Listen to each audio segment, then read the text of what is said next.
आवर्जना कौन ताहा तो आपण माने जानिछंती, किंतु सही आवर्जना गुड़िक क्षय होगा पाई केते समय लागे ताहा आपण माने जानी नाहंती। आसंतु एही वीडियो रे आवर्जना गुड़िक क्षय होगा पाई हाराहारी केते समय निये ताहा आलोचना करिबा। एही टेबुलटी आवर्जना क्षयर हाराहारी समय को दर्शाउछि।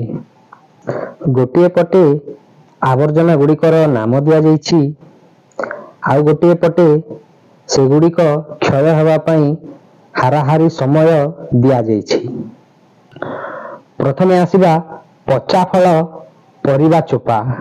एगुड़िक क्षय होगा पाई 6 रु 15 दिन समय लागे। एहा परे चिरा कागज। एही चिरा कागज क्षय होगा पाई 10 रु 30 दिन समय लागि थाए।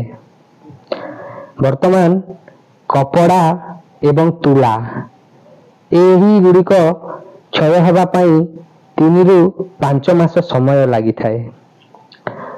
पशम कपड़ा यह क्षय होगा पाई 1 वर्ष समय लागि थाए।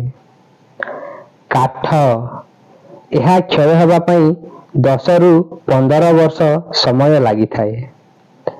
वर्तमान आसिला टीण एल्युमिनियम धातु पदार्थ। एगुड़िक क्षय होगा पाई 100 रु 500 वर्ष समय लागि थाए। वर्तमान प्लास्टिक मुणी। एही प्लास्टिक मुणी क्षय होगा पाई 1 नियुत वर्ष समय लागि थाए। एबे आसिला काच। एहा अवक्षय हुए नहीं। वीडियोटी भल लागिथिले लाइक एवं सब्सक्राइब करि देबे।